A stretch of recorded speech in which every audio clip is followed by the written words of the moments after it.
আমরা যখন নতুন নতুন প্রবাসে আসি তখন আমাদের সবচেয়ে বড় ক্ষতিটা আমাদের দেশে বাইরে করে। আপনি অন্য রাষ্ট্রের মানুষ থেকে যেরকম হেল্প পায়, সহযোগিতা পায়, ভালোবাসা হয়, কিন্তু নিজের দেশের মানুষ থেকে এতটা পায় না।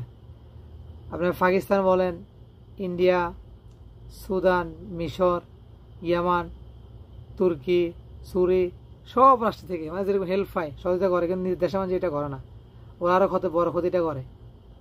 নিজে নিজে মনে করে কপিল বড় মালিক, মুদির কাবির সব মনে করে। আর নতুন কেউ আসলে তখন বাংলাতে কথা বলে না, আরবিতে কথা বলে, তার মানে ও সব জানে, আরবিতে কথা বলে। মালিকে যদি বলে, কপিল যদি বলে ওরা ধরে নিয়ে বাঁধে নিয়ে এসে বসে থাকে।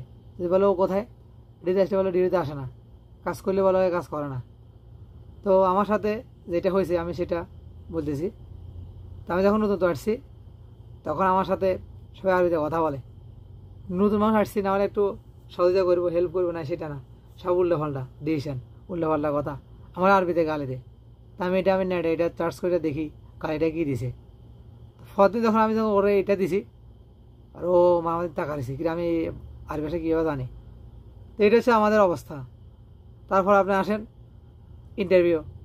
একটা মানুষ দেশ থেকে আসলো, 8 লক্ষ টাকা, 9 লক্ষ টাকা, 7 লক্ষ টাকা খরচ করে আসলো, বা অনেকে আরও কম দিয়েও আসে, বা অনেকে ড্রাইভিং বিষয় আসলে একটু বেশি লাগে।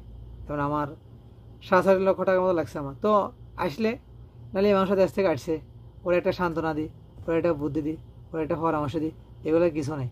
আর বাংশ বলবো কি, দেশে কী করছো, সৌদি আরব কেন আসছো, এখানে শান্তি নেই, কোনো ইয়া নাই, আগের দিন গেছে গা। কেউ ওই মানুষটা এত টাকা খরচ করে আসলো, ঋণ করে আসলো, আত্মীয় স্বজন সব সারিয়ে আসলো, আবার মানুষগুলা ওরা একটু হেল্প করে সহযোগিতা করি, সেটা নাই।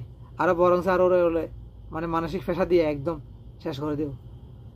তো এখন আমি আলহামদুলিল্লাহ আল্লাহ রহমত এখন সেট হয়েছি মোটামুটি, আলহামদুলিল্লাহ মোটামুটি আগের তুলনায় একটু ভালো আছি, আগের তুলনায়।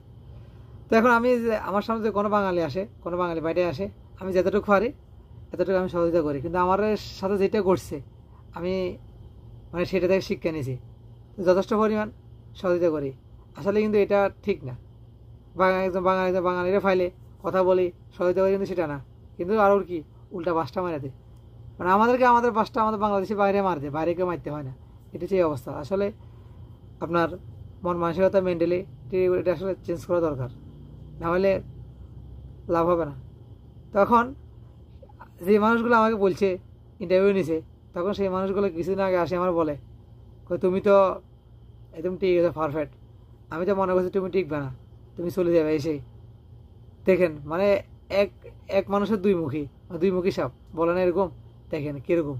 তো এগুলো আসলে কী বলবো আর, তাই আল্লাহ ওদেরকে হেদায়েত করক। ভিডিওটা অনেক লম্বা হয়ে গেছে, তো সবাই ভালো থাকবেন। আসসালামু আলাইকুম।